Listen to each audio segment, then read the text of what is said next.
काल पुणे जिल्ह्यात अंमली पदार्थ विरोधात 2 मोठ्या कारवाया झाल्या। एकात मध्य प्रदेशच्या सीमेवरून आणण्यात आलेला 96 किलो गांजाचा साठा तिघांकडून रोहकल फाटा चाकण तालुका खेड येथे पिंपरी चिंचवड पोलिसांनी पकडला।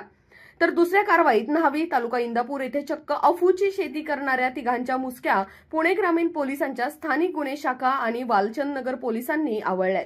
या त्रिकुटाच्या शेतातून लागवड केलेली 28 लाख रुपयांची बोंड आलेली अफूची झाडं हस्तगत करण्यात आली आहे। त्यांनी दिसू नये म्हणून कांदा व लसूण पिकात अफूची लागवड केली होती। रतन कुंडलिक मार्कड वय वर्ष 50, बाळू बाबूराव जाधव वय वर्ष 54 आणि कल्याण बाबूराव जाधव वय वर्ष 65 राहणार तिघेही न्हावी तालुका इंदापूर अशी अफूची लागवड केलेल्या अटक आरोपींची नावे आहेत। त्यांनी झटपट अधिक पैसे कमावण्यासाठी आपल्या शेतात लसूण आणि कांदा पिकात अफूची लागवड केली होती। तसेच त्याच्या बाजूने मकाही पेरला होता। पुणे ग्रामीण पोलीस अधीक्षक पंकज देशमुख यांनी अंमली पदार्थांसंदर्भात कारवाईचे आदेश एलसीबीला दिले होते। त्यानुसार या पथकाचे वरिष्ठ पोलीस निरीक्षक अविनाश शिळीमकर सक्रिय झाले।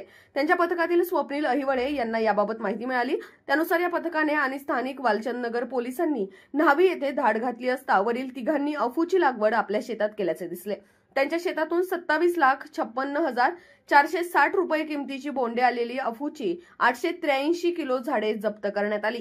या तिघा शेतकऱ्यांविरुद्ध वालचंद नगर पोलीस ठाण्यात गुन्हा दाखल करण्यात आलाय।